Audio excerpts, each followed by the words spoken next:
आप सभी को नमस्कार। फेसबुक के इस लाइव चैट में आप लोगों का बहुत बहुत स्वागत है। आज सक्सेस सपोर्ट सिस्टम के माध्यम से हम लोगों को बातचीत करने का एक सौभाग्य मिला है कि आज मैं आप सभी लोगों से फेसबुक के माध्यम से लाइव बातचीत कर पा रहा हूँ।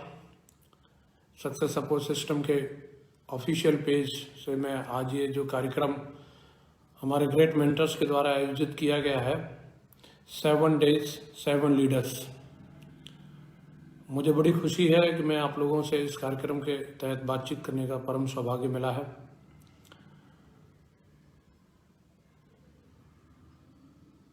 जितने भी हमारे साथी फेसबुक के माध्यम से इस चैनल को ऑलरेडी सब्सक्राइब कर चुके हैं, मैं उन सभी लोगों का, जो चैटिंग में शामिल हो चुके हैं, मैं उन सभी लोगों का बहुत बहुत स्वागत करता हूं। साथियों, आज मैं आप लोगों से 45 से 50 मिनट बातचीत करने वाला हूं। ये मेरा सौभाग्य है कि मैं आप लोगों से इस लॉकडाउन के पीरियड में ये टेक्नोलॉजी के माध्यम से आज हम लोगों को रूबरू होने का एक मौका मिला है। आज सेपसॉप की जो मेरी जर्नी है, मैं उसके बारे में आप लोगों से बातचीत करने वाला हूं। इस बिजनेस के अंदर मैंने किस तरीके से एक फ्रेशर लेवल से लेकर के आज एक क्राउन एम्बेसडर तक का लेवल जो मैंने अचीव किया है, आज मैं उसके बारे में आप लोगों से बात करने वाला हूं।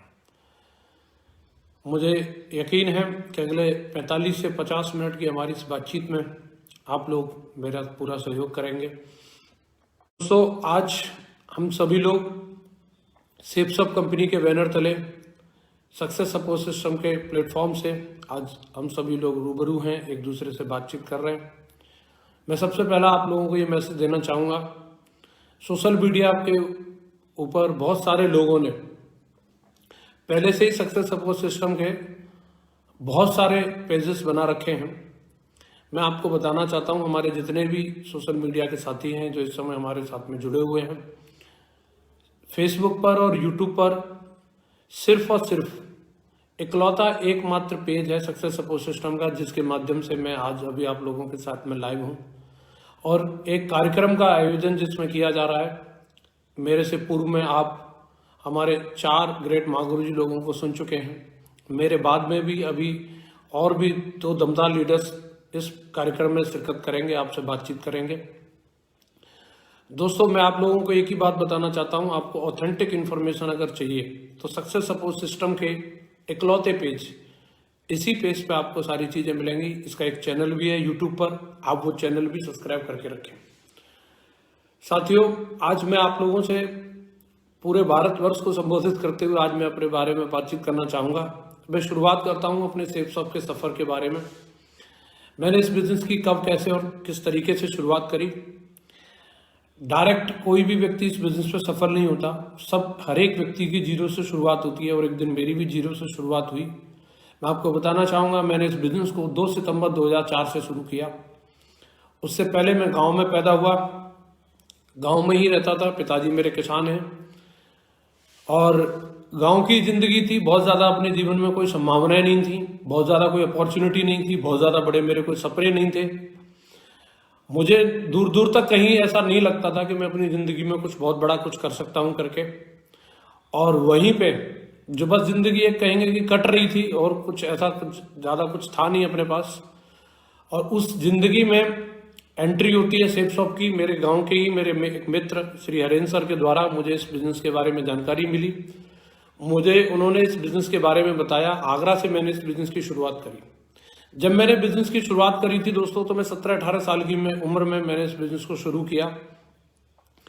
स्टार्टिंग में अगर मैं बात करूं तो मेरी उम्र कम होने की वजह से मुझे बहुत सारी दिक्कतों का सामना करना पड़ा। मेरी पर्सनल कोई फेस वैल्यू नहीं थी। अगर मैं बात करूं लोगों के सामने अगर मैं इस बिज़नेस प्लान को लेके जाता था तो उस वक्त भी मुझे बहुत सारी चीज़ें सामना करना पड़ता था। जैसे कि लोग मुझे सीरियसली नहीं सुनते थे, लोग कहीं ना कहीं एक बच्चा समझ के मुझे इधर उधर दाएं बाएं कर देते थे। इस तरीके से दोस्तों, मैं कई बार ऐसे सोचता था, पता नहीं मैं इस बिज़नेस में कामयाब हो पाऊंगा या नहीं हो पाऊंगा।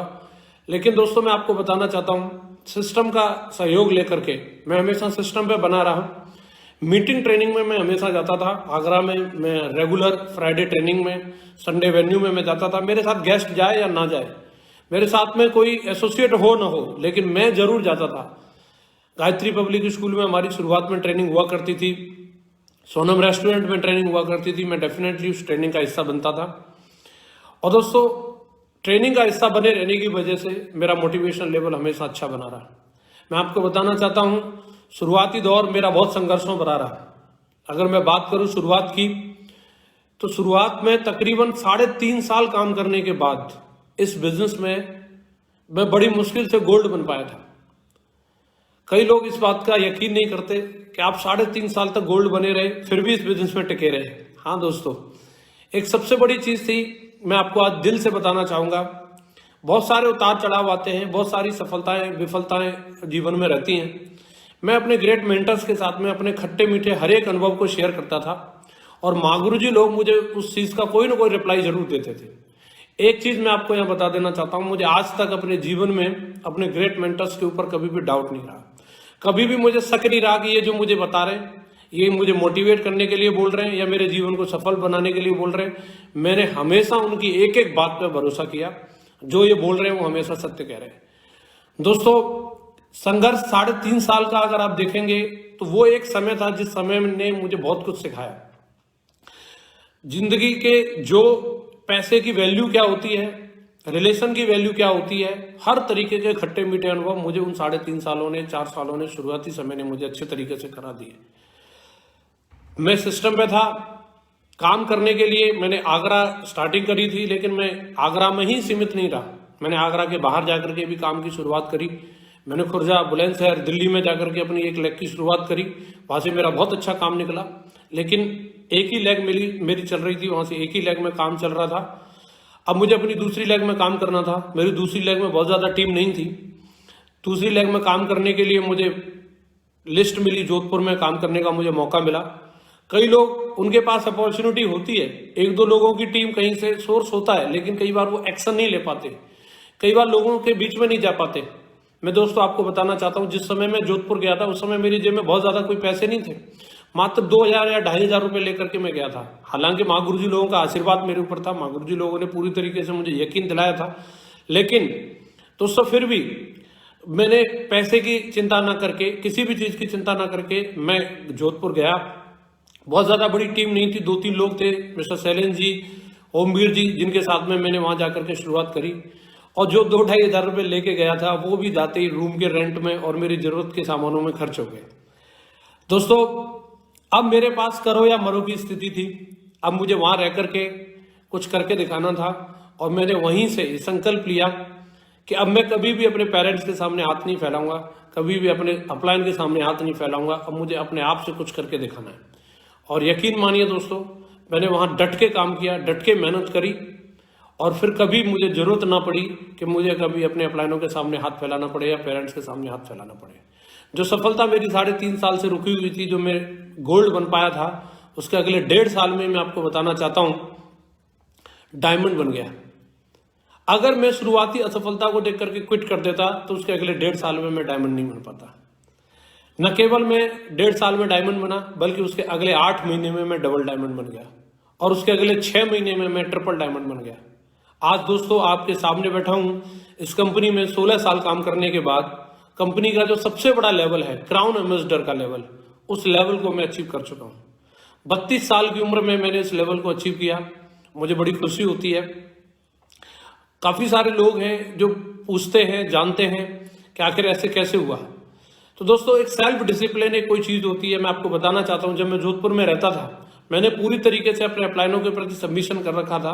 मैं आपको बताना चाहता हूं, वहां पर रहते हुए कभी भी ऐसा कोई समय नहीं रहा कि मैं अपने अपलाइन की बिना परमिशन के कभी जोधपुर से आया हूं। मेरी 3 जगह से छुट्टी सैंक्शन होती थी। माँ गुरुजी श्री विजयपाल सर, माँ गुरुजी श्री माधव सर और माँ गुरुजी श्री नरसिंह अग्रवाल सर। जब तक तीनों को मैं परफेक्ट कारण नहीं बता देता था और लौटने का टिकट ना भेज देता था, तब तक मेरी छुट्टी सैंक्शन नहीं होती थी। ये मेरे ऊपर कोई दबाव नहीं था, लेकिन ये मेरी श्रद्धा थी माँ गुरुजी लोगों के चरणों में। मुझे मालूम था कि इन्हीं की वजह से मेरा जीवन बदलने वाला है। और दोस्तों, कभी भी मैं आपको बताना चाहता हूं, जब भी मैं जोधपुर में रहा, काफ़ी सारे लोग हैं बाहर सिटी में काम करने के लिए जाते हैं। मैं करीबन 3-3.5 साल तक जोधपुर में रहा। मैंने कभी भी मेहरानगढ़ किला नहीं देखा, मैंने उम्मेद पैलेस नहीं देखा। मैं वहां जाता था सिर्फ काम करने के लिए। मेरा फोकस अगर रहता था तो सिर्फ काम पे रहता था। मुझे नहीं मालूम लोग पिकनिक मनाने के लिए जाते हैं या किस पर्पज से जाते हैं। 3-3.5 साल, जबकि मेरे पास लाखों रुपए हफ्ते की इनकम भी आती थी, तभी भी मेरे दिमाग में सिर्फ बिजनेस रहता था। मैं यहाँ आया किस पर्पज से हूँ? मैं मूवी देखने के लिए नहीं गया, मैं कभी भी घूमने फिरने के लिए नहीं गया, कभी मैं फैमिली को भी वहां घुमाने के लिए नहीं लेके गया। मेरा सिर्फ फोकस काम था। मैं जितना मेरे पास समय है मैं उस समय को अपनी टीम के बीच में बिताना चाहता था।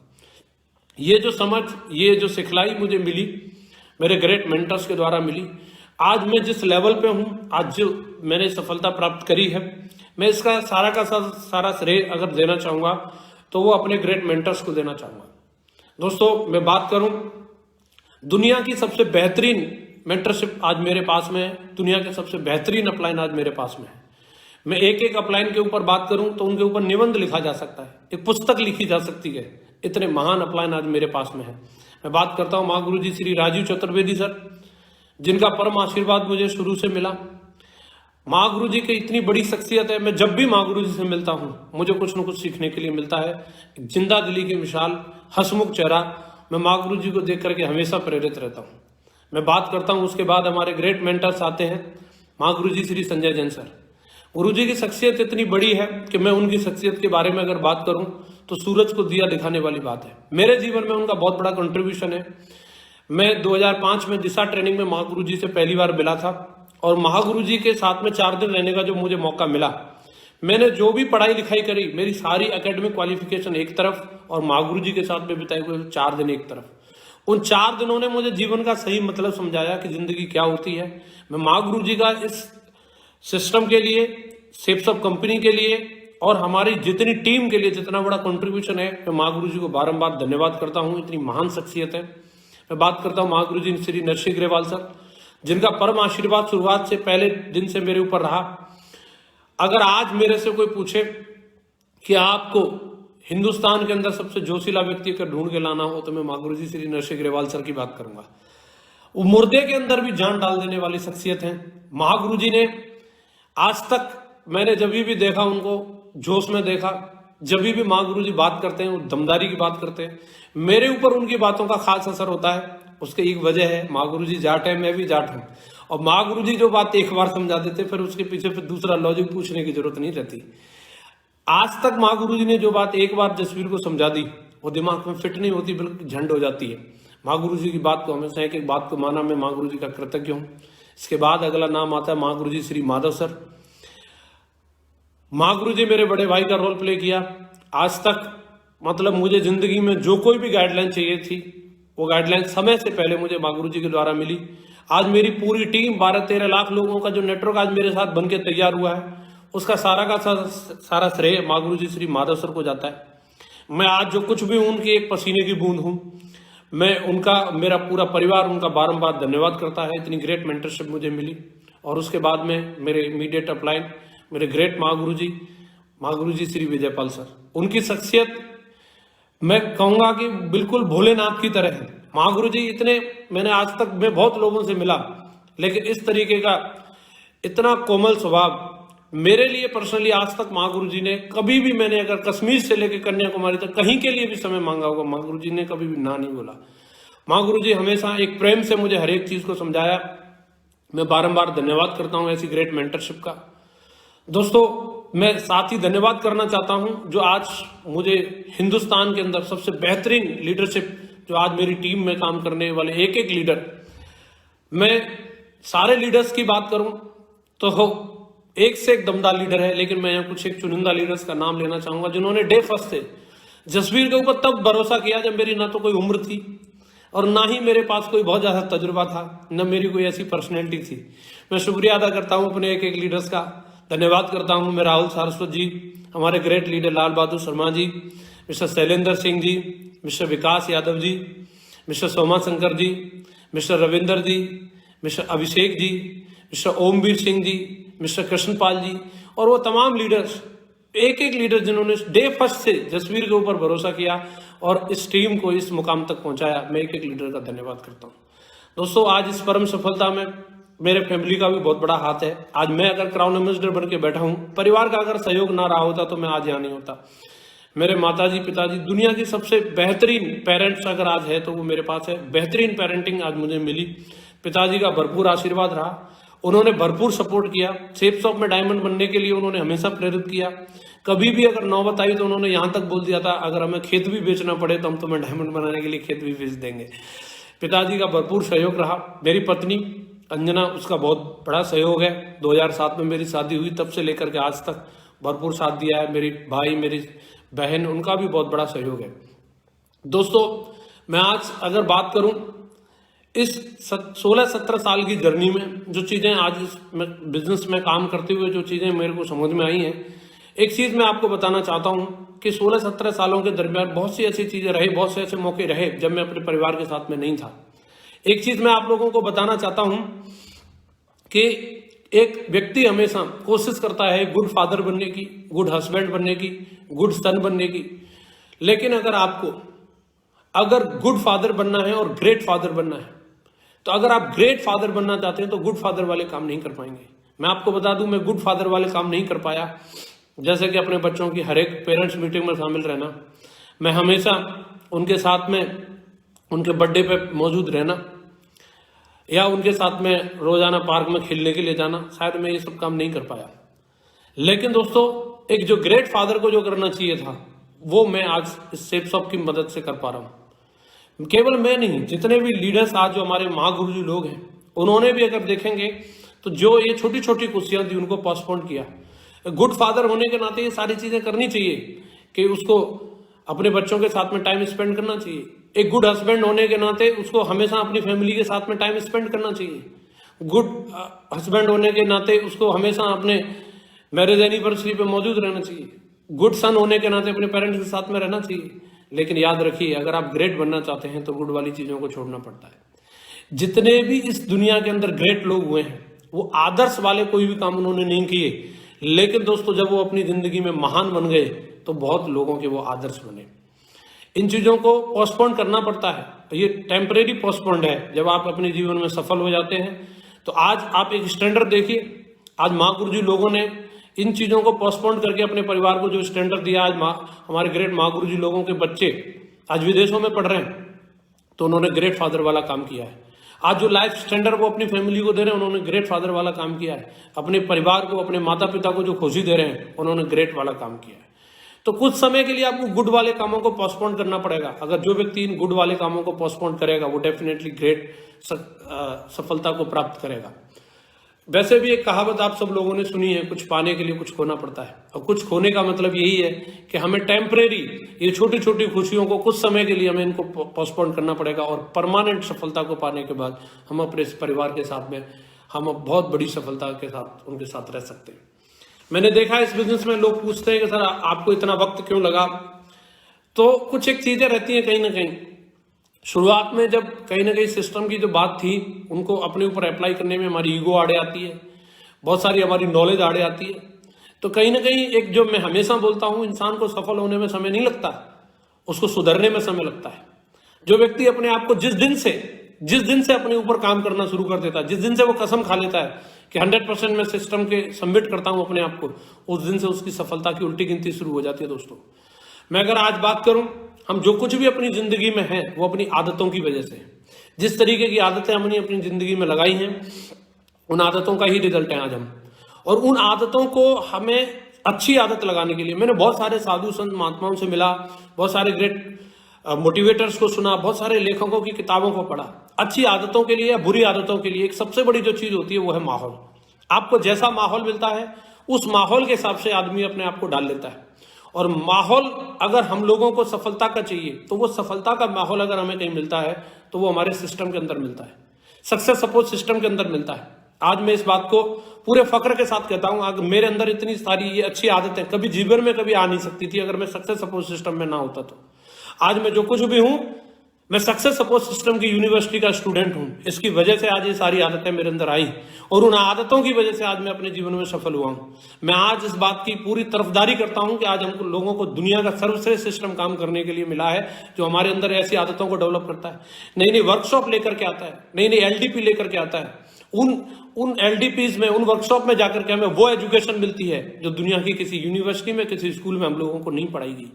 मैं दोस्तों, मैं देखता हूं ऐसे ऐसे फंक्शन, ऐसे ऐसे सेमिनार आयोजित किए जाते हैं जिनका कोई जवाब नहीं। अब लॉकडाउन का टाइम चल रहा है, माँ गुरु जी लोग फिर भी वेबिनार लेकर के आ गए। आपको हर तरीके से, हर क्षण, हर पल, किसी न किसी माध्यम से आप कहीं पर भी बैठे हैं, दूर दराज, आज मैं देखता हूं, चाहे आप महाराष्ट्र में हो, चाहे आप नॉर्थ ईस्ट में हो, चाहे आप बिहार में हो, चाहे आप केरला में हो, मैं देख पा रहा हूं पूरे भारतवर्ष के कोने कोने तक सिस्टम की पहुंच है। इस सिस्टम का कमाल है दोस्तों। ये सिस्टम के माहौल में रहकर के ही हम लोगों को ये शिक्षा मिलती है, और जो व्यक्ति अपने आप को इस सिस्टम के अंदर सबमिशन कर देगा, सक्सेस सपोर्ट सिस्टम में सबमिशन कर देगा, सिस्टम के साथ में मिलकर के काम करेगा, उस व्यक्ति को डेफिनेटली सफलता मिलेगी। आपको सिर्फ सिस्टम के साथ कदम से कदम मिलाकर के चलने की जरूरत है। मैं बहुत बहुत शुक्रिया अदा करता हूं माँ गुरु जी श्री संजय जैन सर का, जिन्होंने इतने क्रिएटिव होकर के इतना बढ़िया सिस्टम हम लोगों के लिए डिजाइन किया है। दोस्तों, जब हमें काम करने के लिए अच्छी आदतें होती है तो हमें काम करने के लिए एक प्लेटफॉर्म भी चाहिए, और प्लेटफॉर्म जो हम लोगों को मिला, हम लोग बहुत सौभाग्यशाली है, वो शेप्सअप कंपनी जैसा प्लेटफॉर्म मिला। शेप्सअप एक इकलौती एक ऐसी कंपनी है जो आज 20 वर्ष से हिंदुस्तान के अंदर प्योर इंडियन कंपनी रह करके पूरी दमदारी के साथ काम कर रही है। काफी सारे लोग बोलते हैं कि 20 साल से काम कर रही है, इसमें कौन सी अचीवमेंट की बात है। मैं आपको बताना चाहता हूं, 20 साल से काम करने में बहुत बड़े अचीवमेंट की बात है। इन 20 वर्षों में अगर आप गवर्नमेंट के पोर्टल पर जाकर के देखेंगे, हजारों कंपनियां इन 20 सालों में रजिस्टर्ड हुई और हजारों कंपनियां उस पोर्टल से बाहर हो गई। हजारों की तादाद में कंपनियां रजिस्टर्ड होती है और बाहर हो जाती हैं, लेकिन शेप्सअप कंपनी सन 2000 से लेकर के आज 2020 तक डंके की चोट पे मार्केट में काम कर रही है। सन 2000 में जो उसका एड्रेस था, आज भी वही एड्रेस है, A3/24 जनकपुरी, नई दिल्ली। पूरी दमदारी के साथ में अगर आज कंपनी काम कर रही है तो इसमें बहुत सारी चीजें हैं। कंपनी करंट ट्रेंड के साथ काम करती है, कंपनी बेहतरीन पे आउट के साथ काम करती है। 20 साल सफलतापूर्वक काम करना कोई मामूली बात नहीं होती दोस्तों। आज मैं बात करता हूं हमारे डायरेक्टर्स की नेक नियति है, न तो कभी वो गलत काम करते हैं, न गलत काम सिखाते हैं। बहुत सारी कंपनियों में पता नहीं क्या क्या चीजें सिखाई जाती हैं, हम आपको आईडी दे देंगे। हमारी शेप्सअप कंपनी के अंदर ऐसी कोई बात सोच नहीं सकता गलत काम के बारे में, ना हमारे डायरेक्टर्स कभी तरफदारी करते हैं। डांट लगाएंगे वो, अगर कोई व्यक्ति सोचेगा और बोलेगा भी अगर इस तरीके की बात, तो कभी सोच नहीं सकता। आज मुझे खुशी है कि मैं इतने अच्छे डायरेक्टर्स के साथ में मिलकर काम कर रहा हूं, जिनकी नीयत साफ है, विजन बहुत बड़ा है। मैं बात करता हूं, उनका इतना जबरदस्त विजन है कि वो ट्रेंड सेटर है। आज अगर आप देखेंगे, जो चीज दूसरी नेटवर्क मार्केटिंग कंपनियां हमें कॉपी करती हैं, हमें उनको कॉपी करने की जरूरत नहीं। जो चीजें हम लेकर के आए, इंश्योरेंस लेकर के आए, जो चीजें आज हम लोग लेकर के आ रहे हैं, आज हम लोग एक से एक बेहतरीन टूल्स, एक से एक बेहतरीन प्रोडक्ट आज हमारी कंपनी लेकर के आ रही है, दूसरी कंपनी हम लोगों को कॉपी करती है। अनलिमिटेड स्कोप के अंदर आज हमारी कंपनी काम कर रही है, एफएमसीजी के अंदर काम कर रही है। आज हमारी कंपनी मानसिक शांति के लिए काम कर रही है, जो तो पूरी दुनिया को, पूरे विश्व को चाहिए। आज मुझे खुशी है इस बात की कि मैं शेप्सअप जैसी कंपनी का हिस्सा हूं।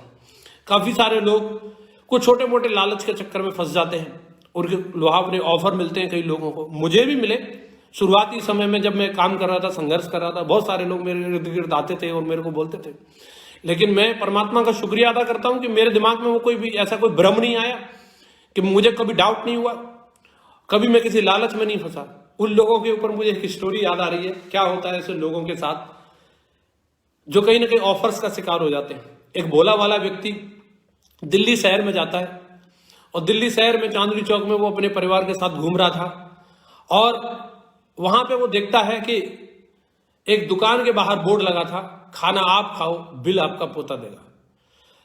खाना आप खाओ बिल आपका पोता देगा। ऑफर देख करके उसको बड़ी खुशी हुई और वो अंदर चला गया और जाकर के उसने पूरी दमदारी के साथ में मेन्यू ऑर्डर कर दिया।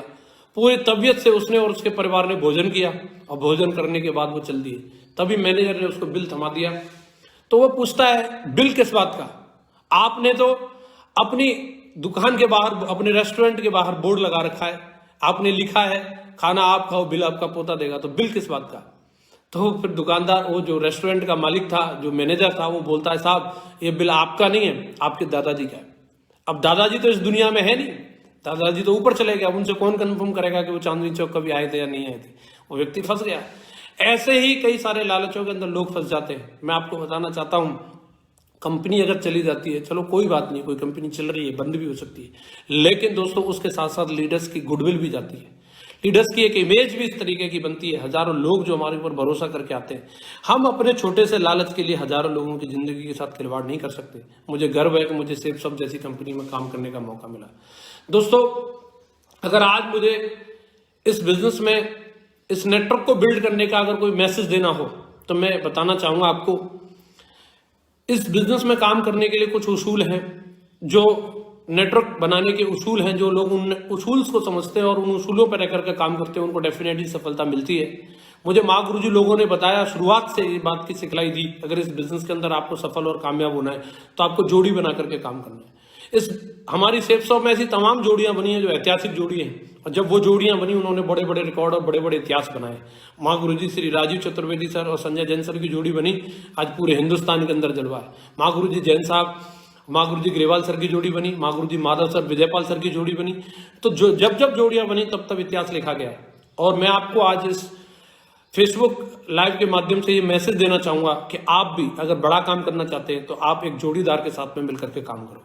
बहुत सारे लोग जोड़ियां भी बनाते हैं, लेकिन जोड़ी बनाने के बाद में भी क्या है, वो एक दूसरे की शिकायतें करते रहते हैं। मैंने देखा है कई लोग उनकी पंचायतें ही करने में समय निकल जाता है, एक दूसरे के बारे में कंप्लेन करते हैं। वो जोड़ी नहीं है। अगर जोड़ी हो तो एक दूसरे के प्रति इतने समर्पण वाली जोड़ी होनी चाहिए, एक दूसरे के लिए मर मिटने वाली जोड़ी होनी चाहिए, एक दूसरे के अंदर इतना प्रेम होना चाहिए। मैं एक एग्जांपल के माध्यम से बोलता हूं, अगर दोस्ती हो तो कैसी हो?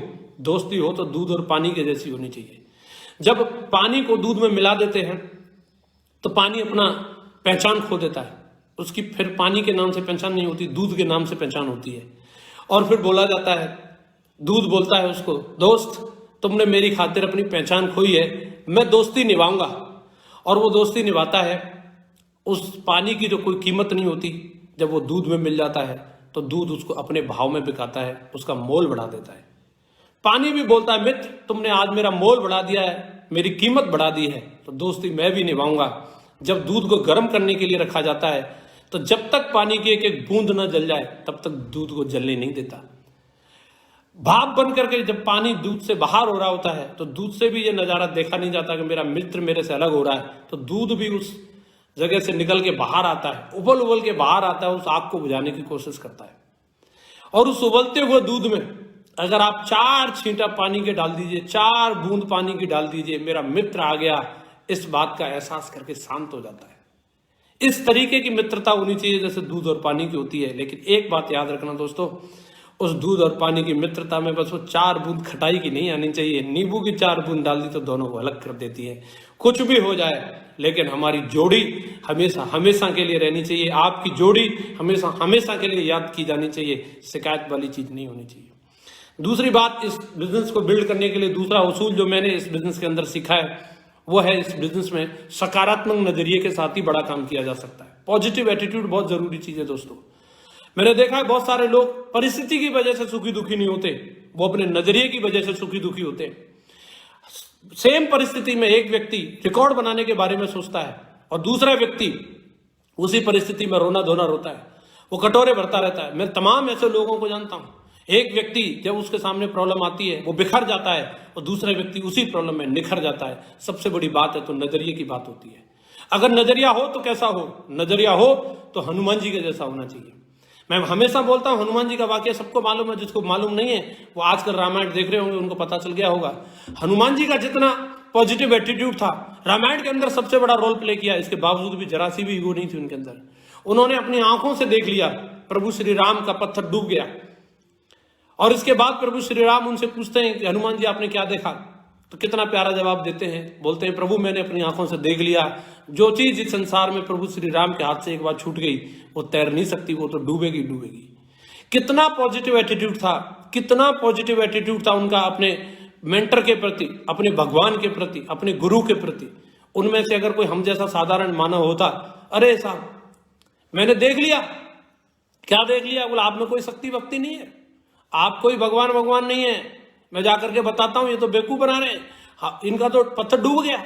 मैंने लोगों को देखा इतनी सी कमजोरी को देख करके उसका ढोल पीटने लग जाते हैं। अरे इसमें अपलाइन वाली कोई बात नहीं है। अरे अगर आपको सचिन बनना है तो आपको आचरेकर जैसा गुरु मिला है उसका रिस्पेक्ट करना सीखिए दोस्तों। आपका एटीट्यूड इस तरीके का होना चाहिए। अगर आपको सिकंदर मान बनना है तो आपको अरस्तु के ऊपर भरोसा करना पड़ेगा। छोटी छोटी कमजोरियों को लेकर के लोग तरह तरह की बातें बनाने लगते हैं। गुरु है, आज हो सकता है उसके अंदर कोई कमजोरी हो सकती है, लेकिन उसकी कमजोरी का मजाक नहीं बनाना है, आपको उसको हमेशा पॉजिटिव लेना है। लोग छोटी छोटी बातों को लेकर के नेगेटिव हो जाते हैं। मैंने देखा है काम को लेकर के जब बात आती है, किसी व्यक्ति को भेजा जाता है कि साहब आप फला जगह चले जाओ काम करने के लिए। बाटा कंपनी का एग्जांपल आप लोगों ने सबने सुना होगा। बाटा कंपनी के एक सेल्समैन को भेजा जाता है और वो वहां जाकर के सर्वे करता है और देखता है कि भाई आप वहां जाके सर्वे करके आप बताइए कि आपको यहाँ पे कंपनी खोलनी चाहिए या नहीं खोलनी चाहिए। तो अभी वहां पे वो देखता है कि बहुत सारे लोगों ने जूते नहीं पहन रखे हैं, कोई भी व्यक्ति वहां जूते नहीं पहनता, चप्पल नहीं पहनता है। तो वो अपनी कंपनी में फोन करके बोलता है साहब यहाँ कंपनी खोलने का कोई फायदा नहीं। बोला क्यों? बोला क्योंकि यहाँ तो कोई जूते चप्पल पहनता ही नहीं है। तभी उस कंपनी उसको वापस बुला लेती है और एक SSS के लीडर को भेजती है, आप सर्वे करके बताइए। और वहां जाकर के जब वो सर्वे करता है और बोलता है साहब फटाफट से कंपनी खोलिए, यहाँ कंपनी खोलने की तो हमें बहुत जल्दी करनी चाहिए, यहाँ तो हमारा कोई कॉम्पिटिटर ही नहीं है। बोला क्यों? क्योंकि बोला यहाँ तो कोई जूते चप्पल ही नहीं पहनता, यहाँ तो हमारी कंपनी धड़ाधड़ चलेगी। सेम एटीट्यूड मैंने इस बिजनेस के अंदर लीडर्स का देखा है। एक व्यक्ति को ऐसी जगह काम करने के लिए भेजा जाए जहां वेन्यू नहीं चलता, जहां ट्रेनिंग नहीं चलती, वहां से वो शिकायत करने लगता है साहब यहाँ काम नहीं हो सकता, यहाँ तो वेन्यू नहीं चलता, यहाँ तो ट्रेनिंग नहीं चलती, मैं यहाँ काम कैसे कर पाऊंगा। लेकिन जब वहीं एक दूसरे लीडर को भेजा जाता है और जाकर के एक्साइटेड हो जाता है, अरे क्या बात है, यहाँ काम करने का तो बहुत जबरदस्त मजा आने वाला है, अब चारों तरफ मेरे ही वेन्यू चलेंगे, मेरी ही टीम चलेगी, कोई बात नहीं, अब तक यहाँ ट्रेनिंग नहीं होती थी मैं लेकिन लाइन लगा दूंगा। ये फर्क परिस्थिति का नहीं है दोस्तों, फर्क नजरिए का है, एटीट्यूड का है। मैंने लोगों को देखा है उनको सब फैसिलिटी मिलती है। बहुत सारे बड़े बड़े लीडर्स के सानिध्य में और संपर्क में रह करके भी लोग कामयाब नहीं हो पाते। उन लीडर्स की कमजोरी नहीं है, जो मेंटर्स हैं उनकी कमजोरी नहीं है, गुरु की कमजोरी नहीं है, वो कहीं ना कहीं उन चीजों को किस तरीके से व्यक्ति लेता है उसकी कमजोरी होती है। कई लोगों का एटीट्यूड ही इस तरीके का होता है, वो हमेशा कंप्लेंट करते रहते हैं। दो जुड़वा बच्चों की कहानी मैं आप लोगों को बताना चाहूंगा। एक बच्चा हमेशा पॉजिटिव रहता था, हमेशा खुश रहता था और हमेशा हर चीज के लिए अपने पेरेंट्स को ग्रेटफुल रहता था, धन्यवाद करता था। दूसरा बच्चा था वो हमेशा शिकायत करता रहता था कि आप मेरे से प्यार नहीं करते, आप भाई से ज्यादा प्यार करते हो, आप मेरे लिए कोई खिलौने नहीं लाते, आप मेरे से मिठाई नहीं लाते, मेरे लिए कुछ भी नहीं करते। तो पेरेंट्स ने सोचा कि हम इस बच्चे के लिए कुछ ऐसा करते हैं कि ये खुश हो जाए और दूसरे बच्चे को ऐसा करके देखते हैं ये दुखी हो जाए। तो उन्होंने दो अलग अलग कमरे लिए, एक कमरे के अंदर ढेर सारे खिलौने भर दिए और एक दूसरे कमरे के अंदर घोड़े की लीद भर दी। जिस कमरे के अंदर खिलौने भरे थे उसमें नेगेटिव वाले बच्चे को छोड़ दिया, इन खिलौनों से खेलेगा तो ये खुश हो जाएगा, और जिस कमरे में घोड़े की लीद भरी थी उसमें उस पॉजिटिव वाले बच्चे को छोड़ दिया, सोचा कि इसमें ये दुखी हो जाएगा। लेकिन शाम तक जब उन दोनों बच्चों को उसके अंदर रखा और शाम को होने के बाद में जब आकर के देखा तो पहले उन्होंने खिलौने वाले बच्चे के पास गए और सोचा कि आज तो वो बहुत खुश होगा, लेकिन जाकर के देखते वो बच्चा बैठ के रो रहा है। तो उसको पूछा क्या हुआ, आपको खिलौने पसंद नहीं आए, आप क्यों रो रहे हो? तो बोला नहीं खिलौने तो पसंद आए, मैं लेकिन रो इसलिए रहा हूं कि अगर मैं इन खिलौनों से खेलूंगा तो इनमें कोई खिलौना टूट भी सकता है, टूट जाएगा तो मेरे चुभ जाएगा, चुभ जाएगा तो मेरे खून निकलेगा, खून निकलेगा तो मेरे सुई लगेगी। आपने तो मेरे मारने का इंतजाम कर दिया है। उसने नेगेटिव होने का कारण ढूंढ ही लिया। अब दूसरे बच्चे के पास जाते हैं जिसको घोड़े की लीद वाले कमरे में बंद किया था और देखते हैं वो वहां पे खुश है, एक्साइटेड है और कूद रहा है, चारों तरफ नाच रहा है। उसको पूछा आप इतने एक्साइटेड क्यों हो? तो उसने बोला एक्साइटेड होने की तो बात है, क्योंकि इतनी सारी घोड़े की लीद है तो यहाँ बहुत सारे घोड़े भी होंगे और मुझे उनके साथ में खेलना है, इसी के लिए मैं एक्साइटेड हूं। मैं तो आपका इंतजार कर रहा था, आप कब आएंगे। दोस्तों मैं एक ही मैसेज देना चाहता हूं, सेम परिस्थिति होती है, एक व्यक्ति उस परिस्थिति में दुखी हो जाता है, दूसरा व्यक्ति उसी परिस्थिति में खुश होने का कारण ढूंढ लेता है। एक व्यक्ति बोलता है कि पैसा नहीं है मैं काम कैसे करूं, और एक व्यक्ति बोलता है पैसा नहीं है इसी के लिए तो काम करना है, अगर पैसे वाला होता तो काम करने की क्या जरूरत थी। एक बोलता है कि मेरे पास समय नहीं है मैं काम कैसे करूं, जबकि दूसरा बोलता समय नहीं है इसी के लिए तो काम करना है, मैं कब तक जिंदगी में बिजी बिजी का बहाना बनाता रहूंगा। एक व्यक्ति बोलता है एक माला कम माला कम मिल गई उसको, या माला में 2 फूल कम रह गए, साहब मेरे को तो सम्मान नहीं मिला। लेकिन दूसरा बोलता है जब तक 51 किलो की माला नहीं पहना जाएगी तब तक के लिए मैं इस बिजनेस में काम करता रहूंगा। बात नजरिए की होती है दोस्तों। जब तक आपका एटीट्यूड फिट है, समझ लो आप इस बिजनेस में हमेशा ऊंचाइयों को छुएंगे। जिस दिन आपका नजरिया बिगड़ गया सिस्टम के प्रति, कंपनी के प्रति, अपने अपलाइन के प्रति, अपनी टीम के प्रति, उसी दिन से आपकी उल्टी गिनती शुरू हो जाती है। ये हमारी रोजी है, यहीं से सब कुछ होने वाला है, यहीं से हमारे सपने सच होने वाले हैं। यही वो जगह है जो आपके बच्चों को अच्छी एजुकेशन देने वाली है, यही वो जगह है जो आपकी ड्रीम कार देने वाली है, यही वो जगह आपका बंगला बनाने वाली है। आपको इसके बारे में सकारात्मक सोचना चाहिए। काम छोटा या बड़ा नहीं होता, हमेशा उसके बारे में पॉजिटिव सोचना चाहिए। फाइनली मैं आप लोगों को लीडरशिप के 4 उसूल बताना चाहूंगा। अगर आप इन 4 उसूलों को अपनी जिंदगी में याद रखेंगे तो डेफिनेटली एक बढ़िया अच्छी लीडरशिप क्रिएट कर सकते हैं, जो मैंने अपने ग्रेट मेंटर्स और महागुरुजी लोगों से सीखे हैं। महागुरुजी लोग हमेशा बताते हैं सबसे पहला लीडरशिप का उसूल है कि अपने अंदर के स्टूडेंट को कभी भी मरने ना दें। अगर आप एक महान लीडर बनना चाहते हैं तो आपके अंदर का विद्यार्थी कभी मरना नहीं चाहिए। आपके अंदर सीखने की हमेशा एक चाहत रहनी चाहिए, चाहे आपकी उम्र कितनी भी हो। जितने भी महान लीडर हुए, चाहे वो इब्राहिम लिंकन हो, चाहे अब्दुल कलाम साहब हो, चाहे कोई भी व्यक्ति, चाहे वो महात्मा गांधी जी हो, हर एक लीडर के अंदर सीखने की चाहत रही है। उन्होंने अपने अंदर कभी भी ईगो नहीं लाई। उन लोगों के कंपैरिजन में हम और आप क्या है, हमेशा अपने अंदर सीखने की चाहत रहनी चाहिए। जहां से भी मिले, जैसे भी मिले, अपने आप को सीखने के लिए तैयार रहना चाहिए। लीडरशिप का पहला उसूल है।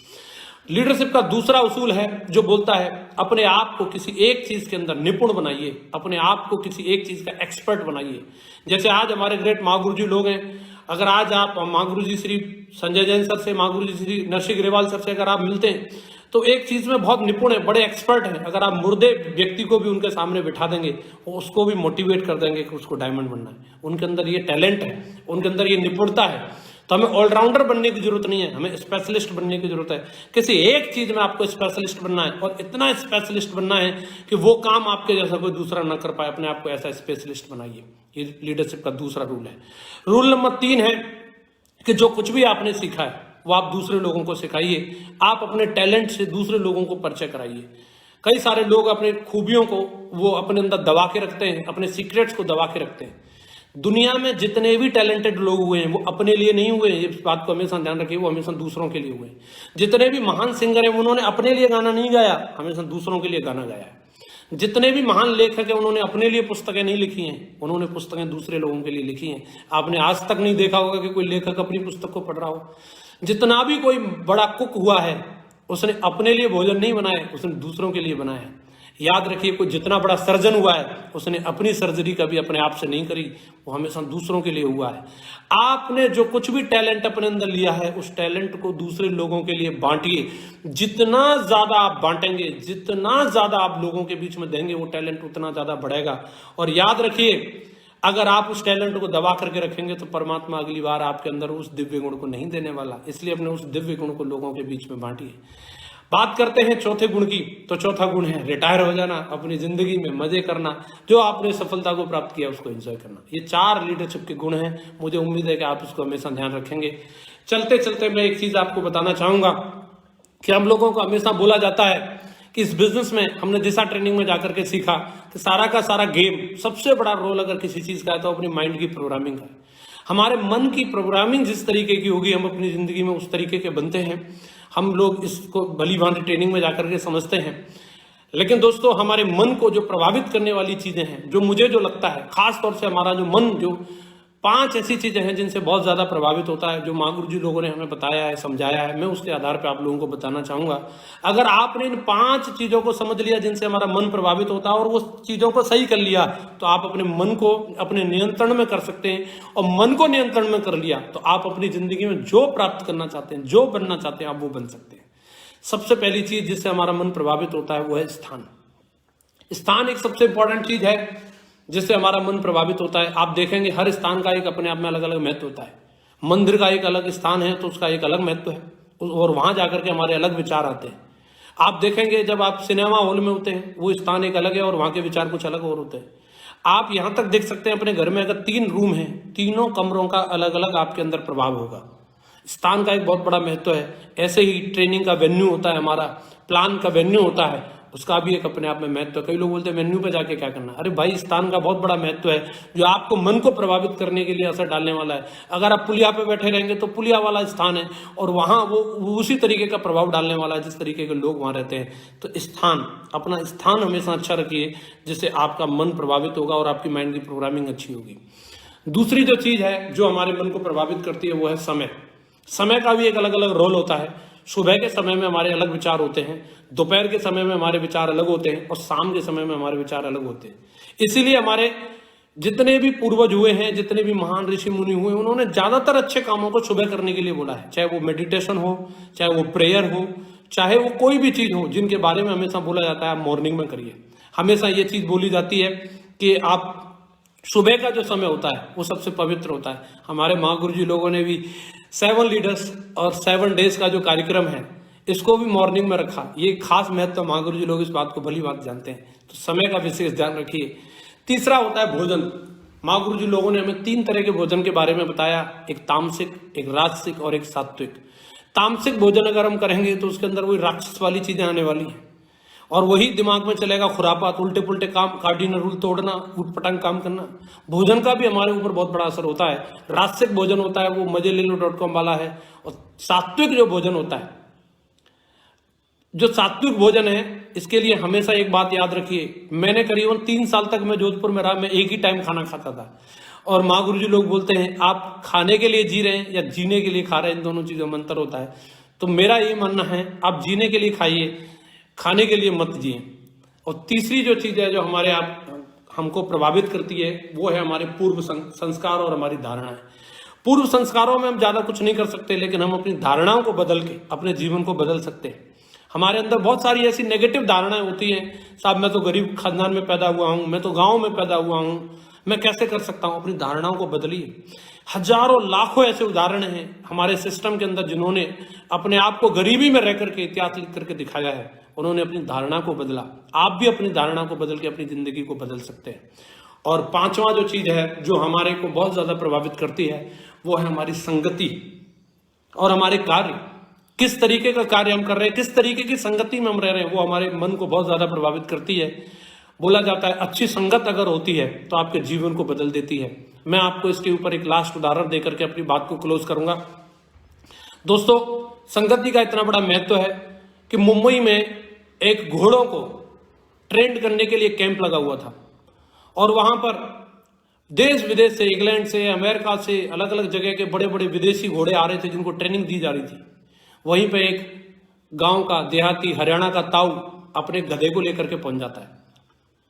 तो अब वहां पे जो ट्रेनर था वो बोलता है ताऊ आप इस गधे को यहाँ कैंप में क्यों ले आए। तो ताऊ बोलता है कि भाई इन घोड़ों को ट्रेनिंग दे रहे हैं तो हमारे गधे को भी ट्रेनिंग दे दो। तो उन्होंने बोला कि ताऊ ये तो गधा है, इसको ट्रेनिंग दिला के क्या करोगे। बोला नहीं नहीं भाई ट्रेनिंग दे दो, ये भी कुछ सीख जाएगा। बोले लेकिन ताऊ आपको पता नहीं इसकी फीस बहुत ज्यादा है, आपको 2 लाख रुपए चुकाने पड़ेंगे। ताऊ बोला भाई कोई दिक्कत नहीं है, मैं 2 लाख रुपए देने के लिए तैयार हूं। तो उन्होंने बोला ठीक है आप फीस भरने के लिए तैयार है तो भर्ती करा दो। और उस गधे को घोड़ों के बीच में भर्ती करा दिया और वो उन्हीं के साथ में रहता, उसकी तेल मालिश होती, उसको शैम्पू से नहलाया जाता, बढ़िया उसको चने वने खाने के लिए मिलते, उसी संगत में रह रहा था, उन्हीं के साथ में रह रहा था। अब लास्ट टाइम जब फाइनल डे था उनकी रेस हुई और रेस में ये देखना था कि कौन सा घोड़ा आज जीतेगा। तो उस रेस में उस गधे को भी खड़ा किया गया, सबकी निगाह उसी की तरफ थी कि आज ये गधा क्या कमाल करके दिखाएगा।